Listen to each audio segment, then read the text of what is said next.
क्या हुआ अंकिता, चलो ना।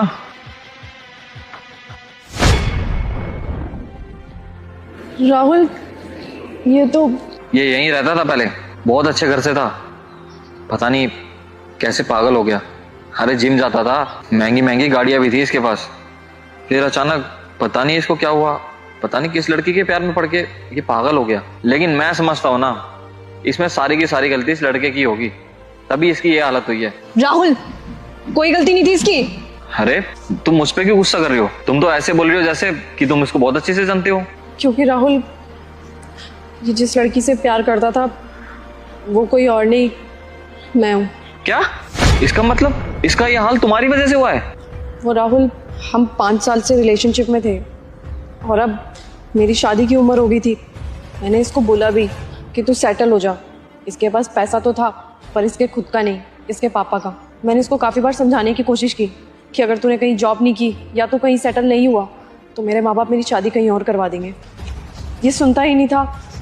और फिर जब तुम्हारा रिश्ता आया तो मेरे माँ बाप ने मेरे से बिना पूछे तुम्हारे साथ रिश्ता तय कर दिया था। अरे यार, तो शादी होने से पहले मेरे को सब कुछ बताना चाहिए था ना इस बारे में, तो मैं वहीं सारी की सारी चीजें रोक देता। बात तो इतनी बढ़ती नहीं ना। कैसे मना करती राहुल तुम्हें? तुम वेल सेटल थे, तुम्हारा इतना अच्छा खासा बिजनेस था, तुम्हारा स्वभाव भी इतना अच्छा था, और तो और तुम जो भी थे सब अपनी मेहनत पे किया था तुमने।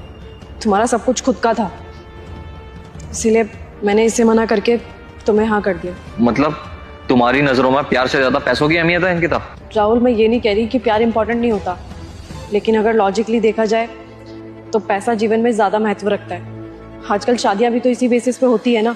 राहुल, तुम एक बात सोचो, कल को हमारी बेटी होगी तो हम अपनी बेटी की शादी ऐसी किसी घर में थोड़ी करवा देंगे जो लड़का कमाता ना हो, जो स्टेबल ना हो।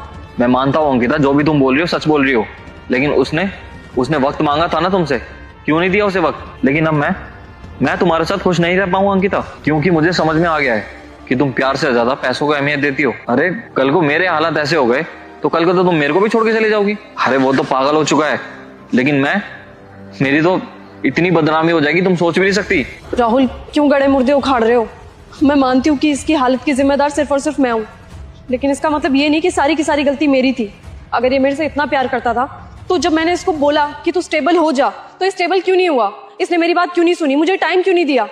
और आज जब इसने मेरे को टाइम नहीं दिया तो ये इस हालत में है, और जब आज ये इस हालत में है तो इसका जिम्मेदार भी ये खुद है। राहुल, अब मैं इन सब चीज़ों से निकल चुकी हूँ, मैं आगे बढ़ चुकी हूँ, और अब मेरी शादी तुमसे हो गई है, और इस टाइम मैं तुम्हारे साथ खुश हूँ। मैं अपना फ्यूचर और प्रेजेंट सिर्फ और सिर्फ तुम्हारे साथ देखती हूँ।